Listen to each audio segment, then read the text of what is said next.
Welcome to Backstory and Beyond. My name is John Daniel, and I'm humbled to be your host. But I'm thrilled to be here with Dr. Treva Brown. How are you, ma'am? I am great. Thank you so much for having me on your podcast today. Thank you for coming in. We are honored to have you here. Dr. Brown, with a terminal degree in science, is a physical scientist who indeed works for the Naval Research Laboratory. Yes. Now, I'm going to have her describe some of the things that she does, but for the sake of just opening it up, we know she is about forward thinking relative to research to help the Department of War be at their best.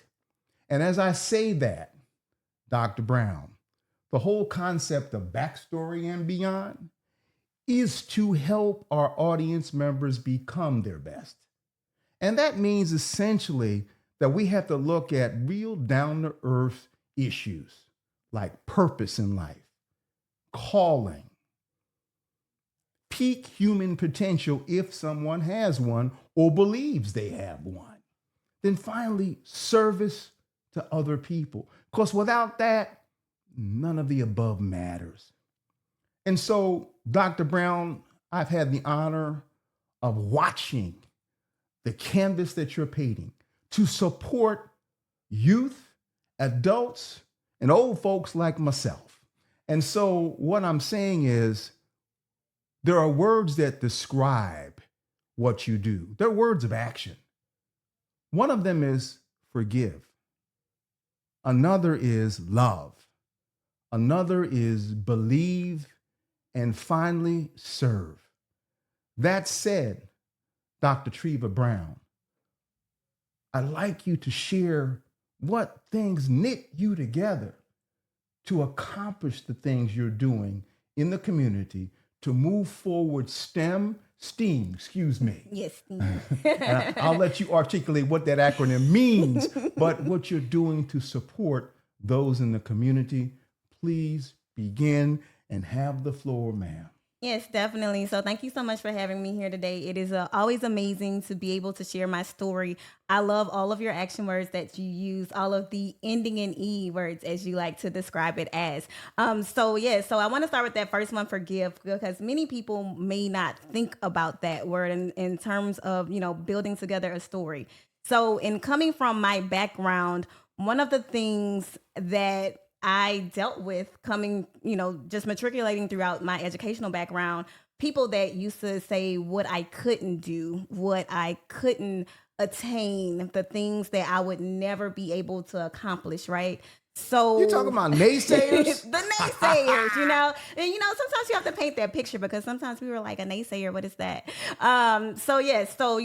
Forgiveness of those things, because if you hold on to that, then what can you build upon, right? So I also want to add into that community, because the community is what helped me to see those things, and to build me up to continuously do and strive for the things that I have accomplished thus far. So believing in yourself, believing that you can accomplish, you can overcome what those naysayers are thinking, and serving, because people poured into me. So I definitely had to pour into others, because the pastor said it great at last Sunday's service.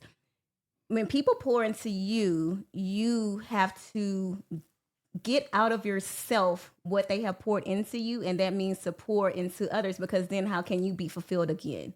So that definitely painted a good picture of how I've tried to live my life, and model it and mold it for others, especially the youth. I love it. And I wanna backtrack a little bit, and focus on two things. One, the community, the parents, the neighborhood, the block that you came from.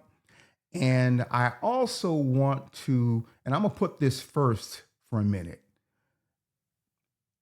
What you've accomplished with a terminal degree in physical science was not easy. Oh, no. And there were some naysayers.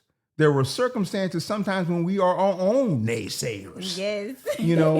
Take your time, Dr. Brown, and share just a few instances to begin with of your own naysaying and the naysayers that were around you and how you managed that. Because this is the knit that brings your resilience and strength together. Take your time. So yes, so I have to rep my hood. 70805 is the neighborhood that I was born and raised in. And so if you know anything about that neighborhood in Baton Rouge, Louisiana, North Baton Rouge, around all the chemical plants, I like to tell the young people now where NBA young boy is from. That's where I grew up. And so honestly, the stigma is put on us. We're not supposed to make it off the hood, and so just when you hear about that, the naysayers definitely come into play. You're never going to make it out. You're never going to do this. You're never going to do that. But my family, bringing into, John's trying to pull out of me my parents. So my parents are my everything, my rock, my foundation, my support system. Any and everything that I do, I always say and start with them because they definitely anything that I thought I wanted to do. I'm a thinker. I see the forest before I see the trees, and they definitely supported that. So, my parents definitely instilled in me, whatever it is that you set your mind to, you can do it. So I always like to be different, and I chose to be different, desired to be different. And so that all started in school for me. And I always wanted to push the norms, push the limits, push the boundaries, because one of the things that I also say is, who's going to tell me no? So just coming from that background, that having that strong parental foundation, and them always encouraging me that whatever I set my mind to, I could do it. So I kept that definitely in my mind, and definitely throughout everything that I did. And yeah, what else would you like me to share with people? You're doing just fine. and my reflection as you talked about your wonderful parents is on my own parents, Eula May and Thomas Daniel, who collectively had 4 years of education and raised 13 kids. They were the rock. Beyond our creator, they were the rock for those 13 kids. And I want to bring this back to your subject matter expertise. Help this man pronounce what you do. Go on, say it. So I do microscopy. I love it. And tell us what that is that took you to get a PhD. Back in the neighborhood, the PH and D in that subject matter. And what does it mean to the well-being of our society? Yes, definitely. So I always have to start with high school. I did not know what I wanted to do at the time where, in school, everyone is like, what do you want to do? What do you want to grow up to be? And I went from everything from a teacher to a lawyer to a doctor to everything else that you might say you want to be. And then I love dance. So I'm going to fast forward, then we're going to backtrack. So fast forward to, John said STEAM. So that's why I emphasize STEAM. So science, technology, engineering, the arts, math, and mathematics, because I love to dance, and dance is a part of the arts. So if you were to ask me back then what I really wanted to be, I would say a ballerina. But then I had to think about the toll that it takes on your body. And so as soon as my body was done dancing, what would I do? So again, like I said, I like to push the norm. I like to do things that were different. So also going back to high school, I'll never forget, shout out to my high school physics teacher, Miss Kyle. She was just one of the STEM teachers of the year in Baton Rouge. So all right. Congratulations, What's Miss Kyle. Baton Rouge Magna High School. Oh, I love it. I love it. I love it. And so she told me about STEM, and I really thought that STEM meant a part of a plant. I did not know what it stood for back then. But she encouraged me to take up STEM. So I did what any good person would do, especially in this age. I went to the internet and Googled what STEM was. And that's how I found out what it was. I always knew that I was going to Louisiana State University. My parents said there was no other option. So knew I was going there, just had to figure out what I was going to do once I got there. And once I got there, I ran into Dr. Isaiah Warner. He was running the Louisiana STEM scholarship program at LSU. I interview for it. It was a 3-day interview process. And one of the things that John also hit on was about me being my own naysayer. And so I was my own naysayer in the fact that I suffered from imposter syndrome, which is what many of us do, right? We don't think we're good enough. We see somebody that might be doing better than us and we're like, well, we can't compete with that. Why compete with that? And so that's what I thought when I went to this interview process. I was like, these students were from all over the country, you know, going for this same scholarship. And here I was, just this girl from the 70805, thinking that I wanted to do something in science and, you know, just trying to figure it out, right? So when I got into the interview process, I legit was like, I can't do it. I'm not going to do it. I sat outside on the steps of the student union, called my mom and was like, Mama, come pick me up. You know, I was like, this ain't it. So, but, you know, I always say, you know, I was growing up I grew up in a Christian household. And, you know, I thought back to my faith and, you know, we all know that if you have faith as strong as a grain of a mustard seed, right? And so my mom and my dad not only told me that, but the way that I feel like God worked in my life, I always say he put angels in my path every time that I thought I couldn't do something. So as I sat on the steps of the LSU Union, Dr. Warner himself comes outside and he's like, what are you doing out here? And I was like, oh, I'm about to go home. Like, I don't even know why I thought I could, you know, play in the big leagues. And he was like, let me tell you a story about a boy from Bunkyville, Louisiana. So long story short, he told me about himself. Similar background. Well, he was a country boy. You know, I was a girl from the hood. And he was just like, I see something in you that somebody else had to sit down and tell me that they saw something in me. So I see something in you and I think you can do this. So I was like, all right, I'll give it a shot. And so I'm going to bring in the term mentoring. Mentoring played a huge role in the success that I have today. And it was under his guidance, him introducing me to different professors in the chemistry department. I chose chemistry. I always like to say that chemistry chose me because I did not know that I wanted to do chemistry. So did undergraduate research with Dr. Jane Garner. She is also an amazing mentor that still to this day I keep in touch with. And really, it was those two, what I call my heavy hitter mentors, and then other mentors that, you know, just I don't want to leave anybody's names out, but, you know, those mentors that helped guide me and steward me. And just like I say, by happenstance and just God's little angels along the way, I, you know, decided to continue with chemistry, and chemistry continued to love me back. And the undergraduate research that I did was in microscopy. Mm-hmm. And I loved microscopy because I was able to see the science that I was doing. And so that full circle came into play for today. So, you know, I work at one of the nation's leading institutions for staying forward thinking, you know, being able to figure out what's coming next without knowing what's coming next. And one of the ways to do that is looking through microscopes, and through these microscopes is things that we cannot see with the naked eye. And we're able to get down to nanometers of resolution, meaning in layman's terms, if you think about a strand of DNA, even smaller than your one strand of your hair, you're able to see details that you can't see otherwise. And just through those things, we're able to open up a whole world of discovery. And so that kept me intrigued. And that's why I continued in science and microscopy.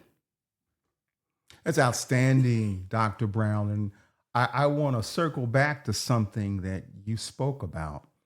And it's being on the campus of LSU and feeling, and this is how I'll phrase it, like you did not belong. Yes, definitely. You were out of place. Yes.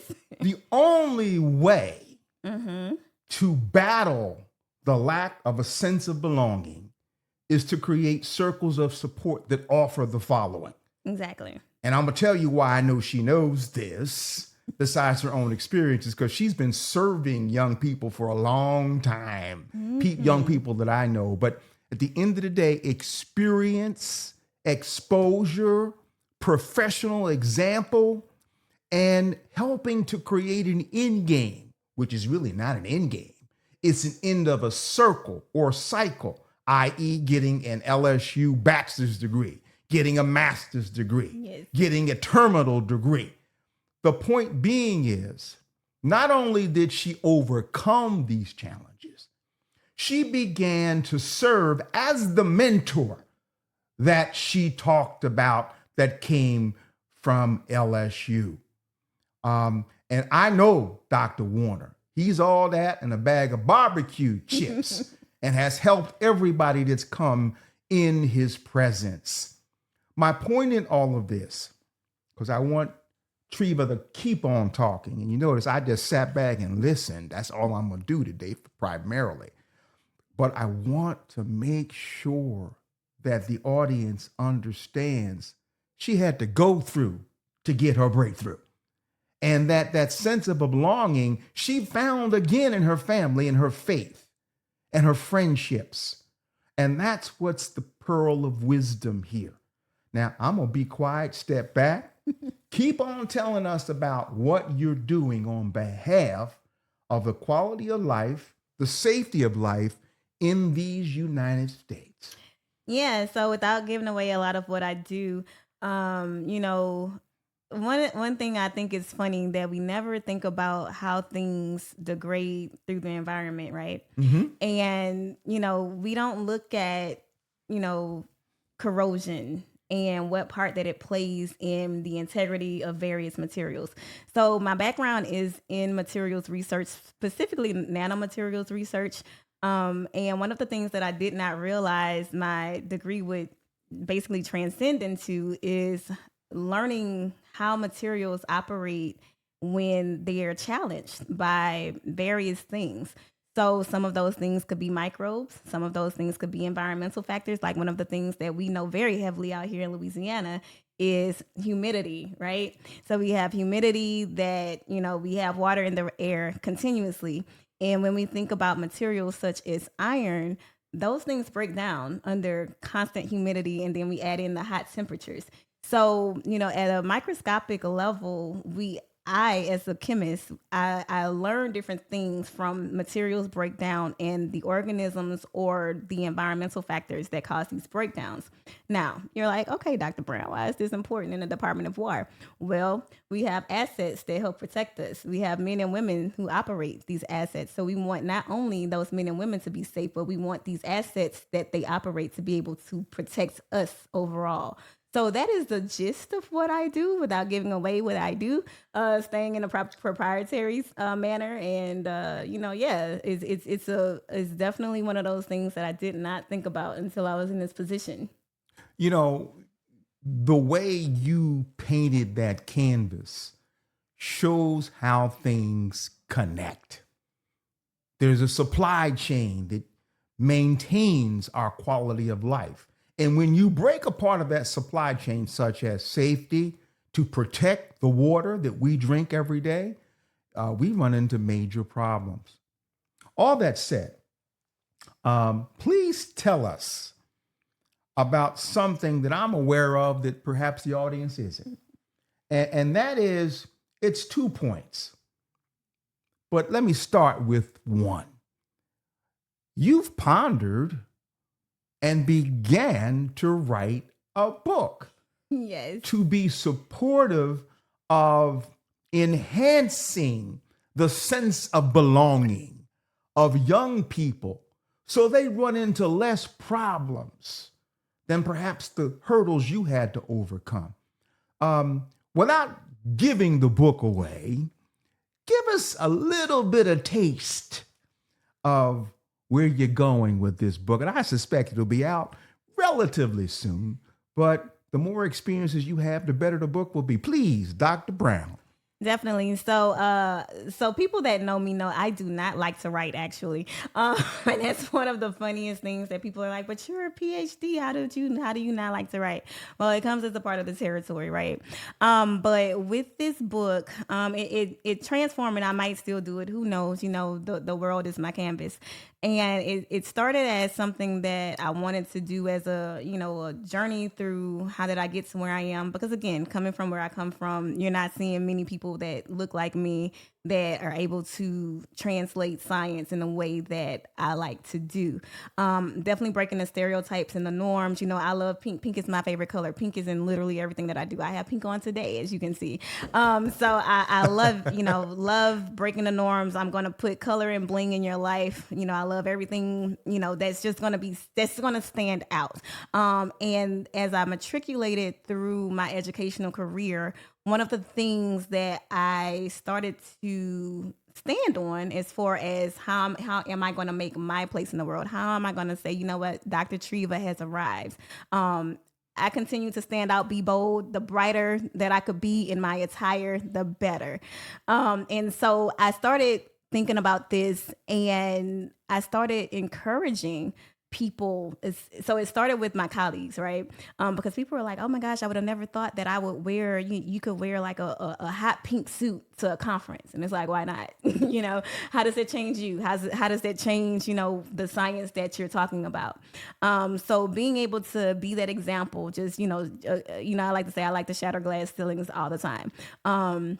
So in doing this and encouraging my colleagues, I began encouraging others around me. And then the work that I like to do with the youth, I'm like, you know what? I need to not only teach youth that any STEM career, science, technology, engineering, or mathematics is cool, but also learn that they can be individuals, and basically however it is that they choose to present themselves to the world, it's okay. As long as, your mindset is there, as long as your passion is there. So a passion-driven purpose.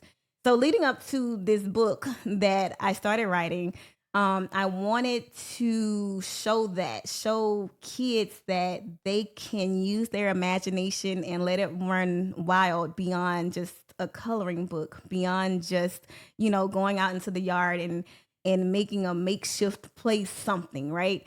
So I wanted to try to introduce how could you use microscopy, because, I love microscopy. I wanted to introduce how could you use microscopy to also be able to let your imagination run wild.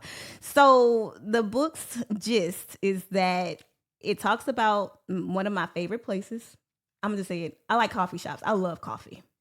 So utilizing what I like, incorporating color, incorporating imagination, incorporating that, going beyond the norm and what people know as the quote unquote norm, just, taking kids through I like to say like a Mrs. Frizzle's magic school bus, if that's not aging me too much. Let's think about the magic school bus and how can we use microscopy to navigate the world and see the world through a good lens. Is just the best way to sum up that book.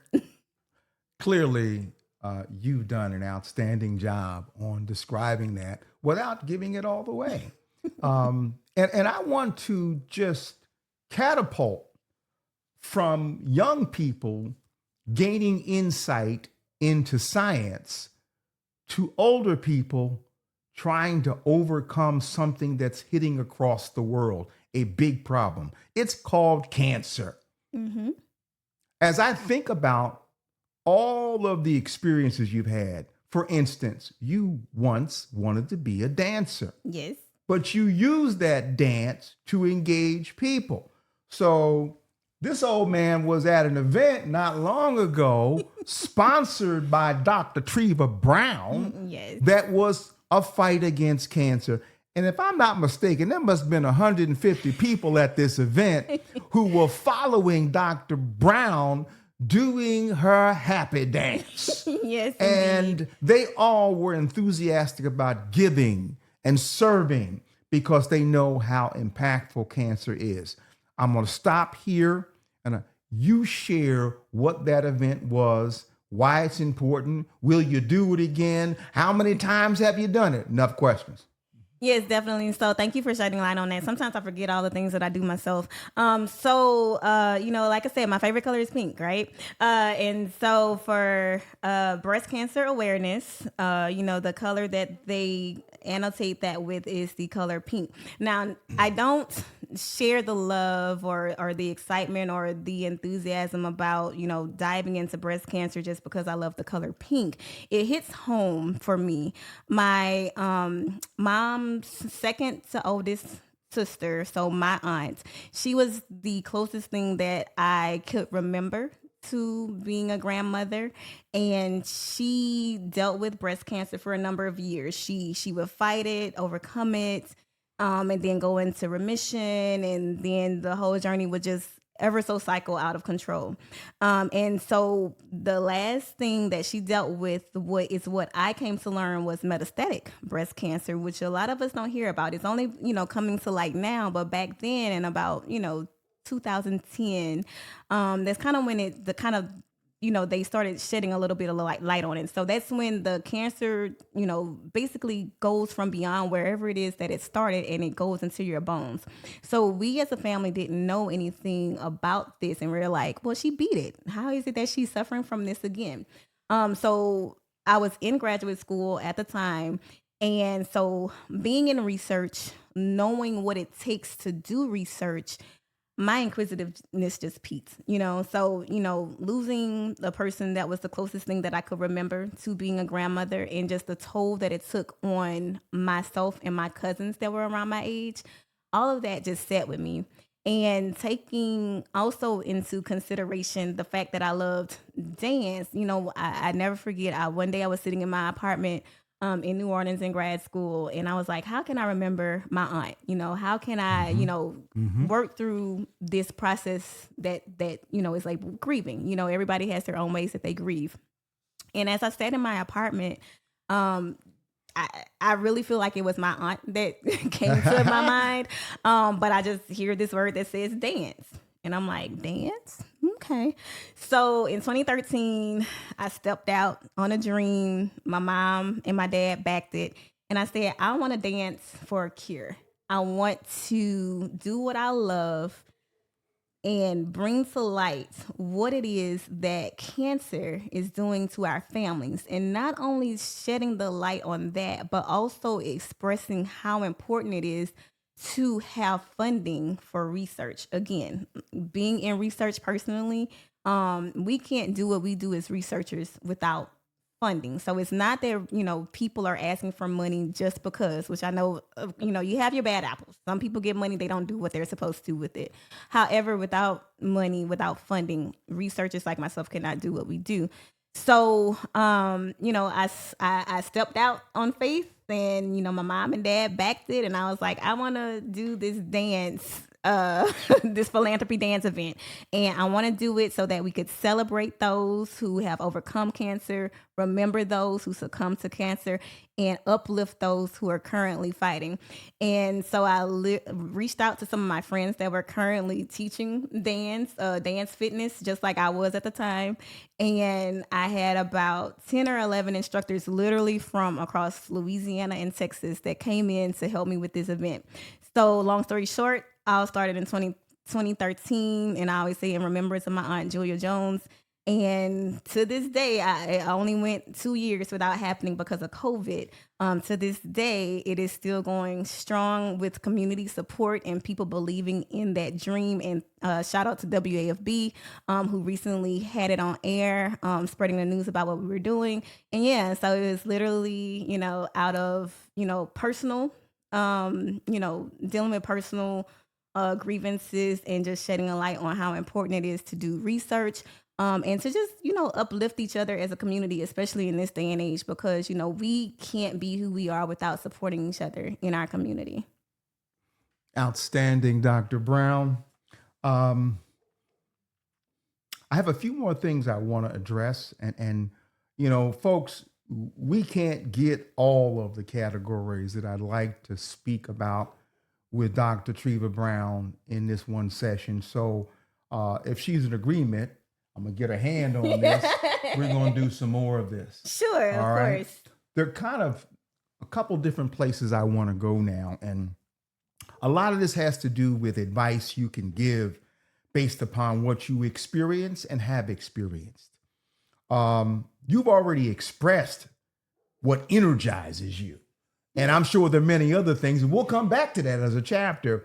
But I think what we need to understand is, how do you manage change? Because there's a whole lot of it in the world today in terms of power, privilege, prestige, and positioning, sometimes leading to perversion. Yes. All that said, how do you manage change in all that you do with your friends, your family, your job, your aspirations? I'm going to stop there. You got this. Yes, definitely. So the first thing that I have to say, again, faith, my faith. So prayer.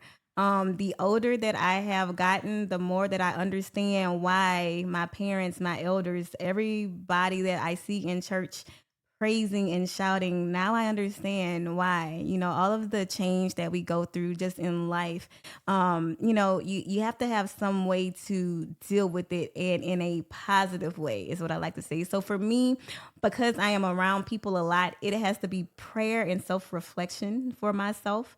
Because I'm outgoing, I'm always talking, I get very amped up about a lot of things all the time. So I go into my prayer closet, I think about it, I talk to God about the things that are happening, and I ask him for his guidance and how can I deal with all of the changes taking place. And I'm quiet. I get observant. I look at all of the things, all of the plays happening around me, and I have to come back to self and say, self, sit in it, be in it. Don't act out, because that's one of the things, especially young people. The first thing we want to do is just act out without thinking. But, especially in the position that I hold, you have to think first. So that's why a lot of self-reflection has to come into play for myself. And change happens. Even some of the older scientists that I work with, when I came in, I was the youngest person there, and they were looking at me like, what you doing here? Like, we don't like these young babies. And now I'm looking at the young babies like, okay, you little young babies, what are we doing? And so change happens. You have to accept change. And that's one thing that I like to also give. I can't remember if you asked me, John, about any recommendations I would give to the young people. But you have to accept change. We don't like change. No one likes change. I don't like change. But you have to be very open-minded to it, because it's going to happen. So, you just, the open-mindedness for sure. That acceptance and learning. One of the things that I like to do, actually, now that I reach out to kids a lot, I'm like, well, teach me about this. Help me understand this, instead of just wanting to do things the same old, same old. So, again, given the challenges of the world today, a lot of change is happening, yes. But everybody's going to be different in the way that they react. And one of the ways that I react, again, it's self-reflection, it is prayer, it is being open to change, and it is also helping others, or helping those that are in or are a part of that change, helping me understand that change. And that's what helps me to get through and to cope. Fantastic, Dr. Brown. On that platform, what are some of the challenges as we speak about kids, middle-aged people, old people like myself? What is it that you see as a challenge today in reference to managing change, and what you anticipate, like a fighter, like a warrior, might come in the future? Oh my gosh, off the top of my head, technology and AI. Come on. I want the young people, if there are any young people out there listening, it is very much okay to use AI, but don't lose your creative thought processes. Come on. So I always say, yes, it is great that we are advancing in artificial intelligence. It is great that we are advancing in technology, but we should not let that be our minds. We should not let these things be the thinkers for ourselves. We still need to be able to be creative and stay forward thinking, because I'm going to say it. I don't know if you know that movie Megan. That movie scares me, because I think that is going to be our reality one day. This artificial intelligence is going to outthink us. And so, yeah, young people, we got to stay creative. Use it as your tool, but don't use it as your mind. Hey, couple things on that point, because I think it's a major point. And you're aware I've been traveling to different points of the world to talk to the people who are the best at AI in terms of coding and things like that. What suggestions, down to earth suggestions, can you offer a young person to expand their curiosity, their ability to be engaged in life and not depend upon AI or whatever aspect of computers? What do you suggest they do? What's the alternative to playing games on the computer or playing games in general? That is a hard one, John, because it is very easy for me. The first thing to my mind is get outside and explore. But then we're like, how do we get these young people outside to explore? So it takes persons like myself, like you, to bring awareness to the world beyond the screens, the world beyond the technology. But that's a hard one for me to answer because I really don't know. I even think to myself now, I'm starting a new life for myself, about to get married, and then eventually think about family planning myself. How am I going to keep my kids off of the screen time or try to use an iPad to keep them, busy and occupied when we're going somewhere like a restaurant or somewhere where we need the kids to be quiet? So yes, give them books, but when they have the kids around them that are on their screens and the phones, and they're like, "Mommy, why don't I have a screen or a phone?" So it's one of those fine lines that, again, going back to the community aspect, it's going to take community. It's going to take people like yourself and myself to bring back the importance of physicality, a physical book, being outside. Like one of the things that I like to do with young kids when I take microscopes into the school, let's go outside, take something as simple as a blade of grass and look at that under a microscope and see, okay, tell me about the colors, tell me about how it feels, tell me your observations. So, it's physical. You want to take them outside and beyond and think about that creativity and just, I don't know. It's one of those things that I even ask myself, like, how can we get these kids outside? And then when you get them outside, then you have to think about how can we keep them enthused and, wanting to run, jump, and play like we used to do back in the day, right? So, yeah, that's a hard Absolutely. one. Absolutely. And, our parents had to bring us in. Yes. They would say, you be home when the lights go out. Exactly. Or your lights going out. Okay? But I want to stay focused on this for a moment because I think there's an opportunity for you and I to collaborate for the future. All that you do with dance, all that you do with science, it very much collaborates and could be a collaborative impact for our journey across Louisiana. Dr. Brown knows that I have something called Unity Day Youth and Family Zone. And we went across different parts of East Baton Rouge Parish and outside to use karate as a hook for children. But we brought circles of support such as Department of Health, the workforce development, all the things that the parents would need, because we know children have to be inspired based upon what's happening at home. Exactly. And if the parent offers the example of that kind of support, of being curious, things can change. But let's take some time. I'm going to shake your hand on this too. We're going to do this. We're going to do it. Because it's now time to bring it back stronger. Definitely. Two more things I want to do. And thank you for your energy and your intellect, because that's exactly what the best pearls of wisdom are all about. Doing something. We talked about words of action. Yes. Okay? With end in VE. The Greek root says they are words of action. But there are two more things I want to do. One is fun. It's a lot of fun. Hopefully this whole thing is a lot of fun. I want to do a word association game with you. Okay. Now, you've heard these words already today. Okay. Finally, I want you, if we missed anything we ought to be talking about on this day, in this hour, in this minute, then I want you to finish us off with that. Knowing that we're going to do something else, but we're going to finish this today. For sure. Okay? Word association game. When you're ready. Purpose. Action. Come on now. Calling. Action. Okay. Peak human performance. Curiosity. Service to others. With a smile. Come on now. Give me a pound. Give me a pound. I love it. We're going to close this out with you.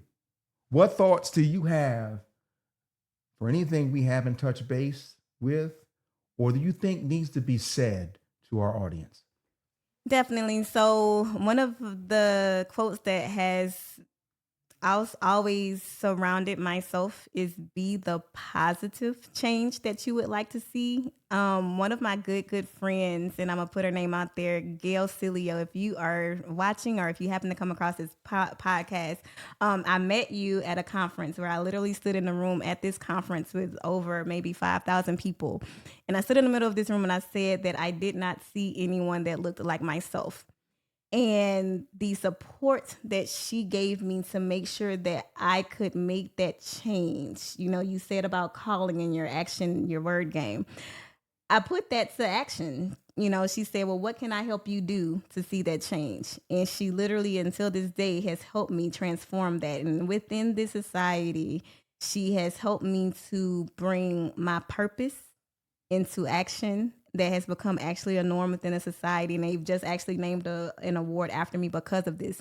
And she was herself and this other lady, Esther Bouillet. They definitely saw what I saw, and they backed me in everything that I wanted to do. But I had to continue to strive and be that change. You know, it's not only did I talk about it, I had to be about it. And I didn't want to just change it. I wanted to be a positive influence on others. So, you know, I always stress that I never wanted to see anybody that looked like me, the brown skin, the curly hair.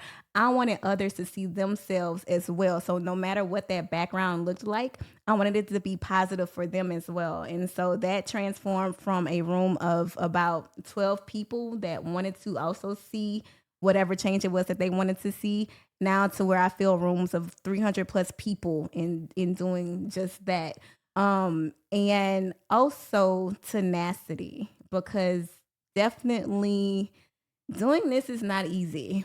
Doing this in the South and being a person that looks like myself is not easy. And one of the words, I actually wrote a chapter in a book. I talked about tenacity. I didn't even know that's what I had until somebody pointed that out in myself. You have to have tenacity. You cannot give up, no matter what that is. So just think about that word, and just if you're passionate about something, keep going and be that positive change that you wish to see. It's not going to be easy, but if you have tenacity, it will definitely keep you going and get you to being that positive change that you wish to see. Clearly, you are an example of tenacity or stick-to-itiveness. And I think key in all of this is the wonderful colors of the canvas that you've lived only gets brighter each and every day. I think key here in all of this is a word that you used in the word game several times: action. Faith without work is dead. Yes. And so, as we look at purpose and calling and peak human potential and service to others, it's necessary to be active. Now, I want to do a flip side of that too. The flip side is every day, every hour, every minute, we can't do all the things we want to do. We have to focus. We have to be tenacious and get good at what we're going to do. Just as a tennis player, as a karateka, as a dancer, we have to spend the time practicing. Yes. And then we can take it to the streets. All that said, this has been so pleasing and delightful to me to spend time with you. Thank you for having Congratulations on your upcoming marriage. I Thank love the you. young man you're marrying. If y'all don't know, you better ask somebody. Okay. Number one, this is family for me. And I've watched her in time look for the right man. Not hungry, not thirsty. No. Just wanted to make sure that that person would be in parallel and harmony and move forward together with her. And I think she found him. Thank So you. give me a hug. Much love to you. We're going to do this. I'm looking forward. That's a wrap.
you.